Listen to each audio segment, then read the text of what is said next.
The challenges of food security globally and particularly in India are well known.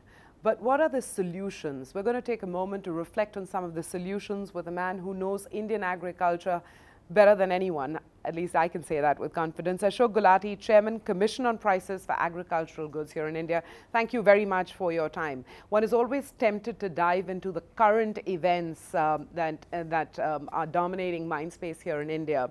And the food security bill ties in with the broader theme that I talked about, which is the challenge of food security. The food security bill, the financing requirements that are associated with it, the progress that the government has made on that front. Take stock for us here and now. You know, the issue of giving some protective cover to the poor, that is not being disputed by anyone. So there is need and we have to do that. How do we do it in the best possible manner with least resources? That is an issue, and that is, there is a difference of opinion.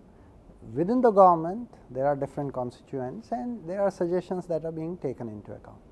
At present, we are trying to follow the old tested public distribution system. Through that, we are trying to give food security. 2 rupees and 3 rupees a kg wheat and rice will be given to them, and that is what is being debated in the country. When you have the economic cost of wheat and rice touching almost 20 rupees and 25 rupees a kg, and if you give to the poor at 2 or 3 rupees a kg, will there not be an incentive to siphon it away from that distribution outlet and sell it in the open market? Which has always plagued the public distribution system in any case. So that is a very legitimate concern, and I really appreciate you are raising that issue. Till yesterday, we did not have much of the other mechanisms to help the poor, but physically distribute. Today, with Aadhaar, there are possibilities to plug in those leakages from the public distribution system, but there is also a thinking that can we go through a conditional cash transfer route to help the poor, so that directly the money can be put in their accounts, bypassing all the 20 intermediaries of physically handling the grain. And that is an issue which country after country has moved away from physically handling grains, procuring, stocking, distributing. It is a massive paraphernalia you have to create, and resources are very limited, and give a choice to the consumer what they want to consume. There are again two schools of thought. One, they say, oh, they will get the money, they will take liquor. But there are studies by very respectable research organizations which are showing that they will buy a better and more nutritious food if you give them the money, rather than just wheat and rice that you want them to take. Where is all this thinking and discussion finally meeting? What is the common ground that you now see ahead? At present, the way it is going to start off is largely in the old bottle, that is the public distribution system, but in 6 union territories, the prototype pilots are going on to think in terms of cash transfer. What we have recommended to the government officially is that we should start cash transfer program, conditional cash transfers for food in 33 cities which are having more than 1 million population, because the financial inclusion, the facilities of banking and other network are there. So you can't say that these are remote villages. So at least that load, and it has to be phased in over 2-3 years, and the savings that you can do. In fact, we were calculating not only the food subsidy, but also the fertilizer subsidy to be given directly to the farmer in terms of cash and deregulate the entire urea, and the two together, the savings that we have calculated at CSEP are about 60,000 crores a year, because that is what is leaking away in the system. How amenable or how responsive is the government to your suggestions? Well, it takes a little time. I think the discussion has started. We had discussion with the Honorable Finance Minister on that issue. We have been talking to our own Agriculture Minister and Food Ministers, and of course in the Planning Commission in the PM's office. So you give an input and the dialogue starts, and only the time will tell how, you cannot dismantle the existing system in one go and cold turkey and shift to the next one. That will have its own. Because it's a very big system. Yeah. So gradually you start changing it, and I think over a period of time, the chances are that we will move in that direction. Maybe it's what I've absorbed. But there doesn't seem to be much discussion in India around research and development in agriculture, about investing in that R&D, really preparing ourselves for a next level of agricultural growth. And, you know, in contrast, for instance, there is now Carlos Slim, Bill Gates coming together to fund research in Mexico at CIMMYT. Do you think that that's where the new sources of funding for R&D are really going to come from, the private domain? Yeah. You know, if you look at, let's talk about two things. One, that the overall investment in agriculture, what is happening to that, and within that, what is happening to R&D. Right? These are the two critical things. If you look at from 80 to 2000 or 2002, 20 years, the investment in agriculture as a percentage of agriculture GDP had been gradually declining or stagnating. But between 2002 to 2012, it has gone up by 100%.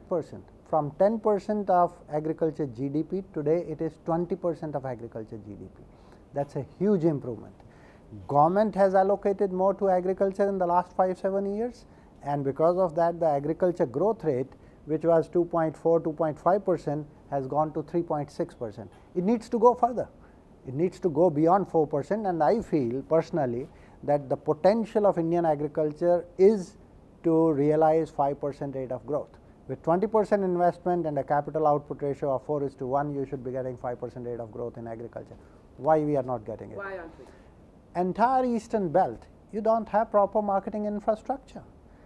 Paddy is being sold there at 20% below the minimum support price. There are no takers. So you need to build up systems there. Which comes back to whether or not the investment is adequate, because that too is an investment. You know, investment comes if there is incentive to invest, that is remunerativeness.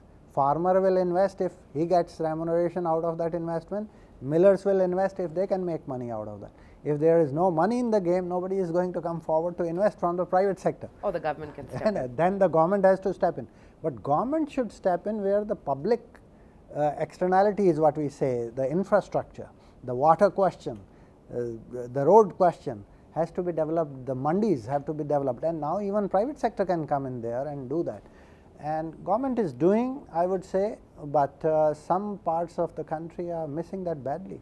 What we did in Punjab and Haryana in the 60s and 70s, that needs to be done today in Bihar and eastern UP and Assam.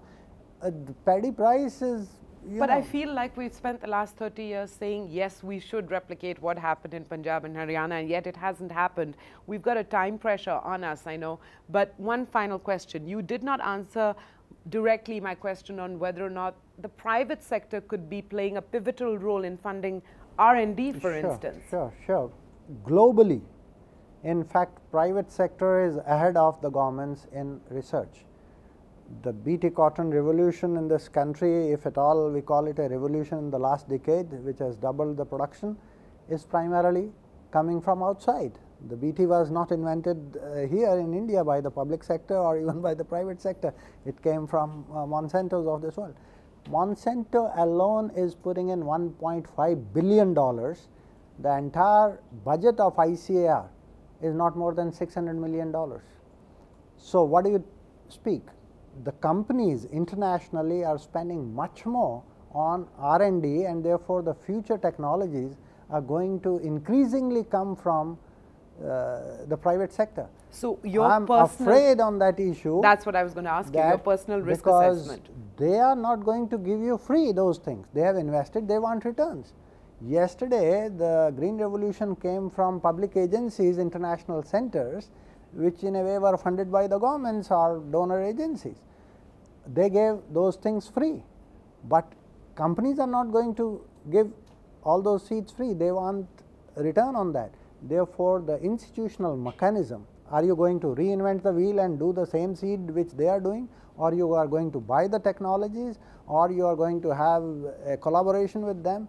These are the issues that need to be discussed on the table, because research is going on. Saying that research is not going on, whether it is public funded or private, and I think private has gone ahead much faster than the public including the international public.